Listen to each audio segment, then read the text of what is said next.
ہے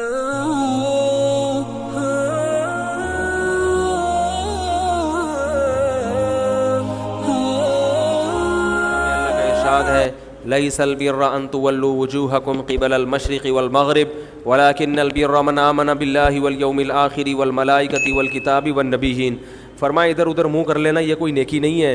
اصل نیکی یہ کہ پہلے اپنا ایمان درست کرو اور پھر واقام الصلاۃ وآت الزکاۃ والموفون بعہدہم، نماز قائم کرو، زکوٰۃ دو، معاہدوں کی پابندی کرو، اور وآت المال علی حبہ، صرف اللہ سے محبت کی بیس پر ذوی القربہ، رشتہ داروں کو پیسے دو، رشتہ داروں کو پیسے دو، والیتامى، یتیموں کو کھلاؤ، یتیموں پہ خرچ کرو، والمساکین، مسکینوں کو کھلاؤ، وابن السبیل، مسافروں پر خرچ کرو.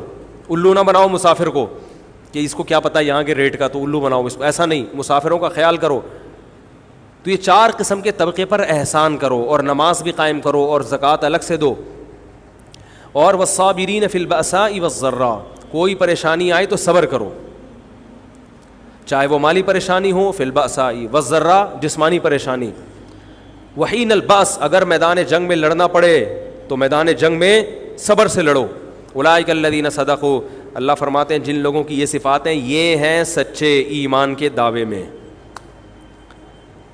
ہم لوگوں نے اسلام کو بھی ایک، یعنی یوں سمجھیں کہ ایک فیشن ہوتا ہے نا، مختلف قسم کے موسموں میں مختلف قسم کی ایکٹیویٹیز ہوتی ہیں. محرم میں ہمارے ایک نئی قسم کی ایکٹیویٹیز ہوتی ہیں، ربیع الاول میں الگ قسم کے مسلمان بنے ہوتے ہیں ہم لوگ، ٹھیک ہے نا. تو یہ 2 مہینے خاص طور پر ایسے ہیں جس میں یہ 2 مہینے کی جتنی ہماری ایکٹیویٹیز ہیں وہ سب ہم اخپل طریقے سے گزارتے ہیں. جس طرح اللہ اس کے رسول نے بتایا اس طرح سے نہیں گزارتے. اسلام میں کسی کی یوم ولادت یا یوم شہادت یا یوم وفات اس کو کوئی اہمیت نہیں دی گئی ہے.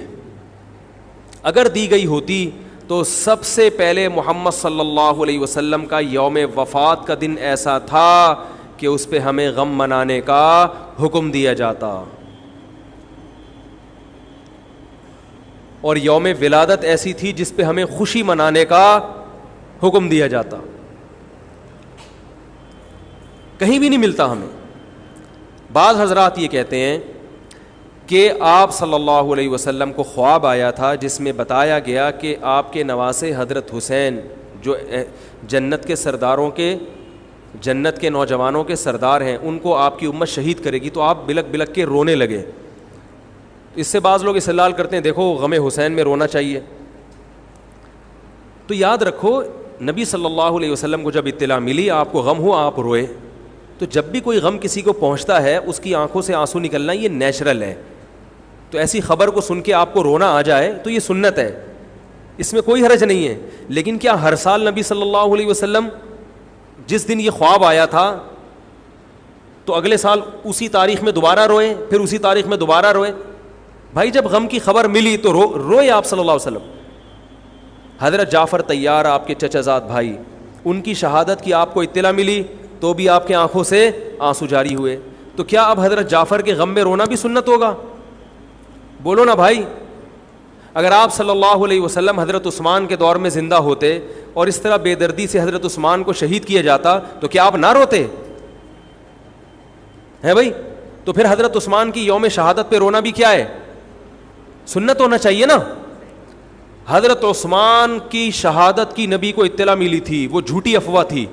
صلح حدیبیہ کے موقع پر آپ صلی اللہ علیہ وسلم نے حضرت عثمان کو قاصد بنا کے بھیجا، اطلاع ملی کہ ان کو شہید کر دیا. آپ ایسا درد اور ایسا غضبناک ہوئے کہ آپ نے 1400 صحابہ سے موت پر بیعت کی. تو جب آپ کو سچی مچی کی اطلاع ملتی کہ واقعی، ابھی تو افواہ تھی، یقین نہیں تھا، جب آپ صلی اللہ علیہ وسلم کو حقیقت میں اطلاع ملتی کہ آپ شہید ہو گئے تو کیا آپ نہ روتے؟ آپ صلی اللہ علیہ وسلم کو اپنی نواسی آپ کی گود میں تھی، اس کا انتقال ہوا، آپ کی آنکھوں سے آنسو جاری ہوئے. صحابہ نے کہا یا رسول اللہ آپ تو ہمیں صبر کی تلقین کرتے ہیں، آج آپ رو رہے ہیں. تو فرمائیے اللہ کی رحمت ہے، یہ تو اللہ کی رحمت ہے بھائی، اولاد ہے میری. تو کیا جب حضرت وہ جو آپ صلی اللہ علیہ وسلم کی نواسی کا انتقال کی تاریخ آئے گی تو ہم سب روئیں گے بیٹھ کے؟ بولو نا بھائی.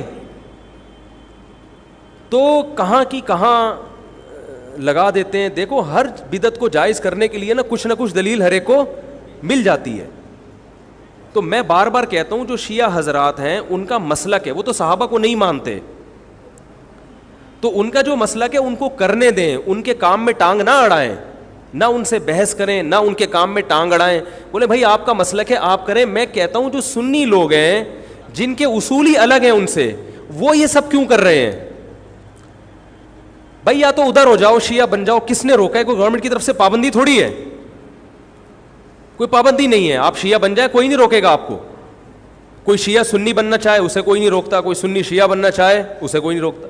لیکن جب آپ سنی ہیں تو پھر آپ کو ان اصولوں پہ چلنا پڑے گا جو اہل سنت والجماعت علماء نے بتائے ہیں. اہل سنت والجماعت کے ہاں رونا عبادت نہیں ہے. ہاں آپ نے کسی دن کربلا کا واقعہ سنا, چاہے محرم میں سنا, ربیع الاول میں سنا, حضرت حسین رضی اللہ تعالیٰ عنہ کی ایک جو دردناک شہادت کا واقعہ آپ نے سنا, آپ کو رونا آ گیا, تو یہ عین ایمان کی علامت. میرے بیان اب ویڈیو ریکارڈ ہوتے ہیں, پہلے ریکارڈ نہیں ہوتے تھے, آڈیو چلتے تھے. تو میں نے 2 دفعہ زندگی میں, پہلی دفعہ جب یہ واقعہ بیان سنا, بیان کے دوران میں بھی رو رہا تھا اور سننے والے بھی رو رہے تھے, نیچرلی آ گیا رونا. پھر دوبارہ میں نے یہ واقعہ بیان کیا, مجھے بھی رونا آ گیا اور سننے والوں کو بھی آ گیا. یہ نیچرل جو آ گیا. لیکن اگر میں اس لیے بیٹھوں کہ میں روؤں, آج میں پروگرام ہے باقاعدہ, بولو بھائی, رونے کا, اور آپ کو بھی رلاؤں گا, اور وہ محرم کا واقعہ میں اگر ربیع الاول میں بیان کروں گا تو رونا آ گیا مجھے. تو جو خود سے کسی کا واقعہ سن کے رونا آ جائے اس پہ پابندی نہیں ہے, بلکہ اہل بیت سے محبت کی علامت ہے. لیکن یہ واقعہ جب ہم نے بیان کیا حضرت حسین کا تو مجھے رونا آیا. بالکل اسی طرح رونا جب حضرت عثمان کا واقعہ بیان کیا تو بھی آیا. ظلم تو ان پر بھی ہوا تھا, کوئی کم تھوڑی ہوا تھا. بلکہ مجھے یاد ہے جب میں نے پہلی دفعہ نبی صلی اللہ علیہ وسلم کی سیرت پڑھی, بالکل چھوٹا بچہ تھا میں اس وقت, میری عمر 9 یا 10 سال ہوگی, اور وہ آپ صلی اللہ علیہ وسلم کی وفات کا واقعہ لکھا تھا. تو اتنے بچے میں تو اتنی سمجھ نہیں ہوتی, لیکن جب مجھے یاد ہے میں پڑھ رہا تھا تو مسلسل آنکھوں سے آنسو بہ رہے تھے. ایسا دردناک واقعہ نبی صلی اللہ علیہ وسلم کی وفات کا. تو وہ تو کسی کے بھی وفات کی خبر جب ہم سنتے ہیں تو نیچرلی رونا آتا ہے انسان کو. کبھی وہ انسان کوشش تو برداشت کرنی چاہیے. لیکن اب ہمارے ہاں واقعات سنا کے باقاعدہ رونے کے پروگرام ہوتے ہیں. یہ اسلام کی تعلیمات نہیں ہے, یہ اسلام کی تعلیمات نہیں ہے. کیونکہ اسلام میں صبر کا حکم ہے. جو خود سے رونا آ جائے نا انسان کو تو وہ ایک نیچرلی ہے. اور کربلا کا واقعہ صرف اس نیت سے بیان کرنا کہ تاکہ میں بھی روؤں آپ بھی رو, یہ غلط ہے. یہ اہل سنت والجماعت کے ہاں یہ اسلامی تعلیمات کے منافی ہے. سمجھ میں آ رہی ہے بات کہ نہیں آ رہی؟ اور کسی مخصوص دن کے ساتھ تو ویسے بھی خاص نہیں ہے یہ. اور ویسے بھی شریعت میں صحیح بخاری مسلم کی حدیث ہے, آپ صلی اللہ علیہ وسلم نے نوحہ کرنے والی عورتوں پہ لعنت, نیاحہ کہتے ہیں چیخنا چلانا. آپ کو پتہ ہے زمانے جاہلیت میں جب کسی کی میت ہوتی تھی تو باقاعدہ پیسے دے کے عورتوں کو رلوایا جاتا تھا, پیسے دے کے. آج بھی بہت جگہوں پہ یہ ہو رہا ہے, پیسے دے کے رلوایا جاتا ہے. تو نبی نے تو ان عورتوں پہ لعنت کی ہے جو فری میں روتی ہیں, پیسے دے کے نہیں, جو فری میں میت پہ روتی ہیں. اور چیخ چلا کے رونا تو ویسے ہی حرام ہے اسلام میں. میت پہ جب بھی نبی صلی اللہ علیہ وسلم روئے ہیں آپ کی آنکھوں سے آنسو, بس چیخ چلا کے نہیں روئے ہیں. حضرت جعفر طیار بھی تو اہل بیت میں سے تھے. جب شہید ہوتے ہیں آپ کی 4 جوان بیویاں بیوہ ہوتے ہیں, چھوٹے چھوٹے بچے یتیم ہو جاتے ہیں, تو ان کی بیویاں جب روتی ہیں تو گھر سے باہر آواز آتی ہے. آپ نے پہلی دفعہ سمجھایا جا کے کہ ان سے بولو اپنی آوازوں کو پس کرو. جب دوبارہ تو آپ نے فرمایا منہ پہ خاک پھینک دو جا کے. حالانکہ ان کا جو رشتہ حضرت جعفر طیار سے تھا وہ ہمارا نہیں ہے, ہم تو بہت دور کے ہیں. اہل بیت سے جو جتنا ان کی بیویوں کا رشتہ ہے اتنا تو ہمارا نہیں ہے نا. ان کو چیخ کے رونے کی اجازت نہیں دی. اور آج ہمارے ہاں کیسے ہوتا ہے, ہاں ہو چیخ رہے ہیں, پیٹ رہے ہیں. گریبان چاک کرنا اسلام میں حرام ہے روتے ہوئے. گریبان چاک کرنا اس پہ لعنت ہے نبی صلی اللہ علیہ وسلم کی. تو آج گریبان بھی چاک ہو رہا ہے, رو بھی رہے ہیں, پیٹ بھی رہے ہیں. تو بھائی وہ شیعہ حضرات کا ایک مسلک ہے, ان کی رائے ہے, ان کو ان کی رائے پہ چلنے دو. آپ جو اہل سنت والجماعت کو فالو کرتے ہو تو یا تو ادھر ہو جاؤ یا ادھر ہو جاؤ, درمیان میں نہ لٹکو. درمیانی آدمی کہیں کبھی نہیں ہوتا. درمیان کی جو جنس ہے وہ کہیں کی ہوتی ہے. وہ بیچارہ نہ مرد سے شادی کر سکتا ہے نہ عورت سے. وہ کہتا ہے یا اللہ اگر مجھے آپشن دیتا یا تو ادھر کر دیتا, یا وہ تو ایک اللہ نے آزمائش بنا دی اس کو بیچارے کو, وہ آزمائش ہے, اسی آزمائش پہ اس کو قیامت کے دن اجر ملے گا. لیکن اپنے اختیار سے انسان بیچ کا بننے کی کوشش کرے, یہ ٹھیک نہیں ہوتا. اپنے اختیار سے یا تو شیعہ بن جاؤ یا پورے سنی بن جاؤ. تو اہل سنت حدیث کی کتابوں کو فالو کرتے ہیں, اور جو ہماری بخاری مسلم ہے شیعہ حضرات نہیں مانتے ان کتابوں کو, وہ نہیں فالو کرتے ان کو. تو ہم تو ان کو فالو کرتے ہیں. اگر آپ کہتے ہو میں نہیں مانتا ان حدیثوں کو, تو پھر بہت ساری چیزیں اور بھی ہیں وہ بھی چھوڑ دو. پھر آپ سمجھ میں آ رہی ہے بات, پھر وہ بھی چھوڑ دو. تو ہم تو ان کتابوں کو فالو کرتے ہیں. ہمارے نبی صلی اللہ علیہ وسلم کے حکام ہیں میت پہ رونا پیٹنا منع. جب حضرت حسین رضی اللہ تعالی عنہ کا قتل ہوا ہے کربلا میں, اور یقیناً یہ بہت بڑا بدترین ظلم تھا تاریخ کا, تو حضرت جو آپ کے اہل بیت جو باقی بچ گئے تھے ان کا کیا ری ایکشن تھا, جو صحیح اسناد سے جو چیزیں ثابت ہیں ان کا کیا ری ایکٹ تھا. کیا امام زین العابدین نے اس طرح سے نوحے کیے تھے کہ آپ نے سینوں کو پیٹا تھا؟ انہوں نے صبر کیا تھا انہوں نے. اور یہی اہل بیت کی شان تھی. تبھی تو قرآن کے الفاظ کیا ہیں کہ نیکی صرف یہ نہیں ادھر ادھر منہ کر کے نمازیں پڑھ لو, بلکہ والصابرین فی البأساء, جو پریشانیوں کے وقت کیا کرتے ہیں, صبر. تو ہماری نظر میں حضرت حسین کا قتل بھی ایک بہت بڑی ٹینشن, بہت بڑی پریشانی, مگر اس پر ہمیں صبر کا حکم ہے. اگر ہمارے اندر انتقام کی طاقت ہوتی تو انتقام لے لیتے ہم. جو بھی قاتلان حسین تھے ہمیں پتہ چلتا کہ یہ ہے, ہم انتقام لیتے ان سے. اگر انتقام نہیں لے, وہ تو چلے گئے دنیا سے اپنے ٹھکانوں کو, جس نے جہنم رسید ہونا تھا وہ تو جہنم رسید ہو چکا ہے. اور اللہ نے حضرت حسین رضی اللہ تعالی عنہ کو شہادت کی برکت سے جنت کے جوانوں کا سردار بنا دیا ہے. تو جس کا جو ٹھکانہ تھا, جس ملعون نے جہاں جانا تھا وہ چلا گیا. اب قرآن کیا کہہ رہا ہے, تلک امۃ قد خلت. جہاں بھی قرآن ایسے واقعات بیان کرتے یہ قوم تھی جو گزر گئی. لہا ما کسبت, جس نے جو کیا اس کا بدلہ ملے گا. ولکم ما کسبتم, تم اب تمہارے اعمال اللہ دیکھے گا. اعمال کا مطلب دیکھے گا جن چیزوں کو اللہ نے حلال کیا تم اس پر عمل کرتے ہو, جن چیزوں کو حرام قرار دیا اس سے بچتے ہو کہ نہیں بچتے, یہ چیزیں دیکھی جائیں گی. تو محرم کے ایک الگ, ہمیں محرم نبی صلی اللہ علیہ وسلم کی زندگی میں ہمیشہ آیا ہے, اس میں کیا احکام ہے. محرم میں آپ نے نکاح بھی کیا ہے, محرم منحوس نہیں ہے. محرم تو اشہر حرم میں سے ہے, برکت والا مہینہ ہے.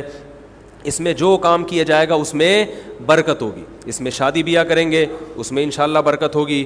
اس میں کوئی اور عبادت کریں گے اس میں برکت. نبی صلی اللہ علیہ وسلم نے محرم کی الگ فضیلت بیان کی کہ اس میں عبادت کا ثواب, محرم کے روزوں کا ثواب عام مہینوں سے زیادہ ہے. تو یہ سب ہماری شریعت کی تعلیمات ہیں. تو ہمیں ایک طرف ہو جانا چاہیے, ہمیں اسی کو فالو کرنا چاہیے. ہاں یہ وہ دور نہیں ہے کہ آپ دوسروں پہ جا کے انگلیاں اٹھائیں, تم یہ کیوں کر رہے ہو, یہ کیوں, بس چھوڑ دو اس کو. جو جب اس کو سمجھ میں آئے گی تو آ جائے گا, نہیں آئے گی تو 73 فرقے ہیں نا, تو یہ آپ تھوڑی ختم کرو گے, یہ حضرت عیسیٰ علیہ السلام آ کے ختم کریں گے. تو جو کام عیسیٰ علیہ السلام کا ہے وہ خود کرنے کی کوشش, بولو بھائی, مت کرو. آپ دیکھو کہ ان میں جو صحیح ہے اس کو فالو کرو. باقی بھائی جیسا کر رہے ہو, ہمارے پاس نہ کوئی پولیس ہے نہ کوئی پاور ہے. پولیس بھی ہوتی تو بھی کچھ نہیں کرتی. ہم اگر پولیس میں ہوتے تو کیا کر لیتے. فساد ہوتا ہے ان چیزوں سے. افغانستان میں جب طالبان کی حکومت تھی, او بھائی کون سی والی گھڑی صحیح ہے, میری گھڑی میں تو کیا ٹائم ہو رہا ہے, کبھی آگے چلیے. اچھا پھر ابھی بس اذان ہونے والی ہے, ٹھیک ہے بتا. تو کیا کہہ رہا تھا یار میں, وہاں افغان طالبان کی جب حکومت تھی 5 سال, تو انہوں نے بھی شیعہ کے امام بارگاہ کو ختم نہیں کیا تھا. سمجھ رہے ہیں بات کو, ایک حد بندی کر دی تھی, ختم نہیں کیا انہوں نے بھی شیعوں سے صلح کی تھی, مذاکرات کیے تھے. بھائی ٹھیک ہے آپ اپنی امام بارگاہ کے اندر جو آپ کی ایکٹیویٹیز ہیں آپ وہ کرو. حالانکہ کتنی پاورفل حکومت تھی, اس لیے کہ اتنی بڑی تعداد میں انہوں نے کہا بھائی ہم کیسے پابندی لگائیں, ایک پورا ایسے ممکن نہیں ہے ہمارے لیے. تو گورنمنٹ کے لیے بہت سی چیزیں ممکن نہیں ہوتی, پابندیاں نہیں لگا سکتی گورنمنٹ. تو جو طالبان نہیں ختم کر سکے, حالانکہ طالبان سنی مسلک کے تھے اور وہ شیعہ بالکل ایک میں نے وہاں امام بارگاہ میں اذانیں بھی سنی ہیں, ریڈیو پہ اذان آتی تھی امام بارگاہ سے, میں نے خود سنی ہے کہ بھائی میں نے یہ کہاں سے آ رہی ہوں, افغانستان سے میں اس وقت اذان ہوں. افغانستان کا چینل اس وقت آتا تھا طالبان کا اردو میں چینل, تو اس میں اذان آ رہی ہوتی تھی شیعہ حضرات کی. تو فرقواریت کا یہ طریقہ ختم کرنے کا نہیں ہے کہ آپ جا کے ان کو چھیڑیں تنگ کریں, بھائی یہ بہت عرصے سے چلے آ رہے ہیں, چلتے رہیں گے. جو صحیح ہوگا اس کو حضرت عیسیٰ علیہ السلام نافذ کر دیں گے, جو غلط کو ڈیلیٹ کر دیں گے خود ہی. اگر ہم غلط ہوئے تو حضرت عیسیٰ علیہ السلام سب سے پہلے ہماری گردنیں اڑا کے ہمیں ڈیلیٹ کر دیں گے, ٹھیک ہے نا. اگر وہ غلط ہوئے تو ان کو ختم کر دیں گے, تو یہ ان کا کام ہے. آج کسی کے بس میں یہ نہیں ہے. تو میں یہ اس لیے کہہ رہا ہوں کہ لڑو مت, گالی گلوچ مت کرو, فیس بک پہ ایک دوسرے کے خلاف نیگیٹو کمنٹس مت کرو, کیونکہ ہم اختلافات کے متحمل نہیں ہیں. ہمیں بہرحال قومی سطح پہ ایک ہی بن کے رہنا ہے. پاکستان کے مقابلے میں جو ہمارے دشمن ہیں ان کے مقابلے میں ہمیں ایک بن کے رہنا. جہاں تک مذہب کا تعلق ہے, بھائی آپ کا مسلک اجازت دیتا ہے آپ کریں, ہمارا مسلک ہمیں اس کی اجازت, ہمارا مسلک ہمیں ماتم دیکھنے کی بھی اجازت نہیں دیتا. سمجھ میں آ رہی ہے بات؟ ہمیں دیکھنے کی بھی اجازت نہیں, ہم دیکھیں گے بھی نہیں. آپ کا مسلک ہے آپ کریں. تو لڑنا بھڑنا نہیں ہے. میں صرف یہ کہہ رہا ہوں کہ ایک طرف ہو جاؤ, یا ادھر یا بولو بھائی ادھر ہو جاؤ. تو ہم یہ چیزوں کو غلط سمجھتے ہیں, نہ ماتم کو جائز سمجھتے ہیں, نہ رونے پیٹنے کو جائز سمجھتے ہیں. جس طرح سے رویا جا رہا ہے, کسی کو واقعہ کربلا سن کے رونا آ جائے, یہ ایمان کی علامت ہے اہل بیت. لیکن یہ کوئی سنت عمل نہیں ہے کہ باقاعدہ اس کو رلانے کے لیے آرڈر پہ بٹھایا جائے کہ چلو کربلا کا واقعہ سن کے رونا سنت ہے تو آپ بیٹھو تو رو. ایسا نہیں ہے, کچھ ایسی شریعت میں نہیں ہے. اللہ تعالیٰ سے دعا ہے کہ اللہ تعالیٰ ہمیں اہل سنت والجماعت میں اگر ہم ہیں تو حقیقی معنوں میں اس میں داخل کر لے, اور پھر اسی کو فالو کرنے کی توفیق